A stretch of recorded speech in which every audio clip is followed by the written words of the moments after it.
প্রতিটি সত্তা যারা এখানে সকলে উপস্থিত হয়েছেন, সে সর্বকারণের কারণ যিনি যুগপুরুষোত্তম, তার রাতুল চরণে আমার সহর্ষ কোটি প্রণতি।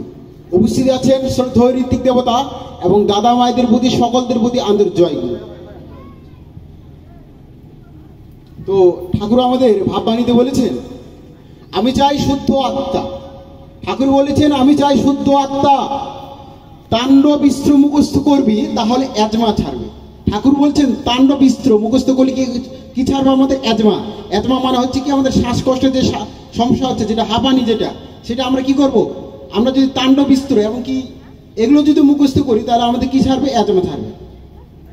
কীর্তনে ঠাকুর বলছেন, কীর্তনের একটা শক্তি আছে, জোর করে মনকে উচ্চে নিয়ে যায়। তাই আমরা একসময় করতে মহাপ্রভু কীর্তন প্রচার। জ্ঞান না থাকলে পোকামাকড় যদি মধুর হাড়িতে রাখা যায় তাহলে খেয়ে মরে যায়। Where there is spirit, there is heaven without spirit.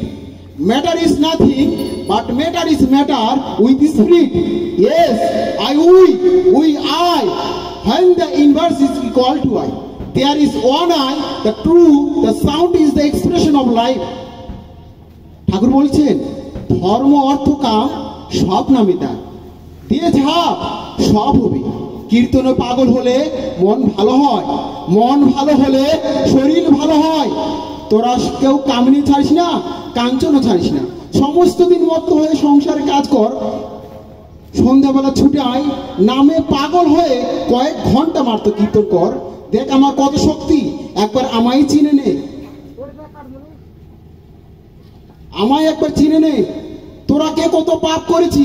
একবার আমার কাছে এসে একবার হরি হরি বল, আমি তোদের সব পাপ তাপ মুছে ফেলে দিব। একটু বিশ্বাস কর আমার শক্তি কতটুকু। বৌদ্ধ লয় শিক্ষা দিয়ে গিয়েছিলেন, শঙ্করাচার্য পরিষ্কার করে দিয়েছিলেন। বৌদ্ধের উত্তর শঙ্করাচার্যের কাছে। জ্ঞানী ছাড়া কিনা বুঝতো না কিনা, তাই চৈতন্য মহাপ্রভুর আবির্ভাব। ধর্ম নিয়ে হিংসা হয়েছিল, তাই একাত্ম দেখাতে এসেছিলেন রামকৃষ্ণ।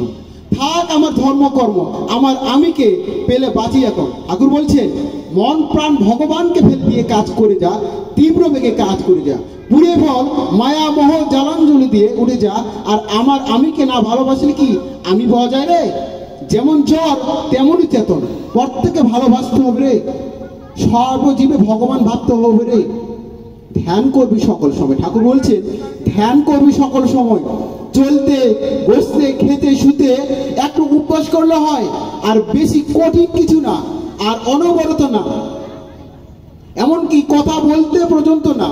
যে কোনো কাজ করলে আমরা নাম যদি করি তাহলে ওই নাম করতে করতে কি হবে? ঠাকুর বলছেন,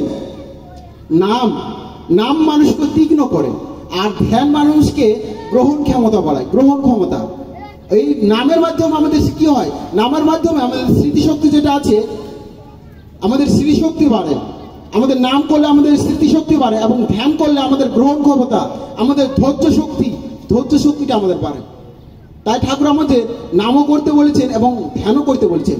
ঠাকুর একটা কথা বলছেন, কন্ট্রাকশন, একাগ্রতা থাকা প্রয়োজন। কন্ট্রাকশন, আমাদের একাগ্রতা সহকারে যে কোনো কাজ যদি আমরা করি, যে কোনো কাজে সফলতা অর্জন করতে পারবো। যে কাজের প্রতি ভালোবাসা আসে সেই কাজের প্রতি তাকে যেতে হবে, অন্যদিকে গেলে হবে না। যে কোনো বিষয়, একটা মানুষ যে কোনো বিষয় জ্ঞান লাভ করতে হলে গুরু বা জীবন্ত আদর্শের প্রয়োজন আছে। আমাদের যে কোনো বিষয় জ্ঞান লাভ করতে হলে, সেটা আধ্যাত্মিক হোক, রাজনীতি হোক, ধর্মনীতি হোক, যে কোনো বিষয় জ্ঞান লাভ করতে হলে আমাদের গুরুর প্রয়োজন আছে। গুরু ছাড়া যে গোবিন্দ ভোজে সে নরক বুঝে, তাই আমাদের গুরু প্রয়োজন।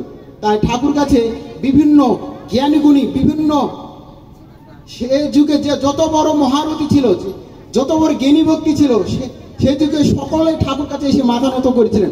ঠাকুর কাছে এসেছিলেন দেশবন্ধু চিত্তরঞ্জন দাস, মহাত্মা গান্ধী, শেরা বাংলা A.K. ফজলুল হক, এসেছিলেন হাউজার ম্যানদা, স্পেন্সার দা, ঠাকুর কাছে এসেছিলেন।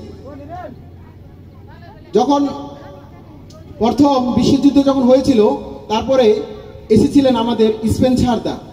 তিনি যখন আমেরিকা থেকে এসেছিলেন ঠাকুরের এখানে, ঠাকুর বাড়িতে, তো একজন ওনাকে বলতেছিল, তুমি অপলক দৃষ্টিতে মানে 3 দিন 1 2 3 দিন 4 দিন হয়ে যাচ্ছে, কিন্তু ঠাকুর বাড়ি থেকে তাকে যাওয়ার ইচ্ছে হচ্ছে না। তিনি অপলক দৃষ্টিতে সামনে থেকে ঠাকুরকে দেখে যাচ্ছেন। অনেকে বলা যে তুমি অপলক দৃষ্টিতে তাকিয়ে কি দেখো আমার ভিতরে, ঠাকুর বলছেন তুমি অপলক দৃষ্টিতে তাকিয়ে কি দেখো আমার ভিতরে। স্প্রিং সারদা বলছেন I see love love love and love. একটা মানুষ যে একটা ভালোবাসা হতে পারে, একটা যে মানুষ যে একটা প্রেমের প্রতিমূর্তি হতে পারে, ঠাকুর আপনাকে না দেখলে আমার বিশ্বাস হতো না। একটা মানুষের চলা, চরিত্র, গঠন, কর্ম, ব্যবহার সবকিছু যে প্রেমে পরিপূর্ণ, সবকিছু যে প্রেমে পরিপূর্ণ। তাই আমরা ঠাকুরকে কি বলি? পরম প্রেমময়। ঠাকুরকে আমরা কি বলি? পরম প্রেমময়। ঠাকুরের কাছে আমরা শুনেছি যাকে জাদুর সম্রাট বলা হতো, পিসি সরকার।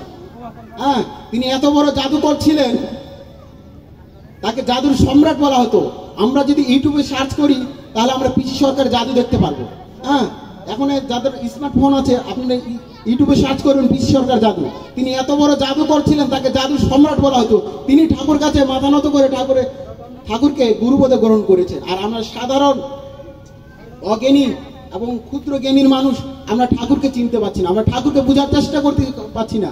ঠাকুর বলতে repent but see we have not to repent again. অনুতাপ করো কিন্তু স্মরণ রেখো যেন পুনরায় অনুতপ্ত হতে না হয়।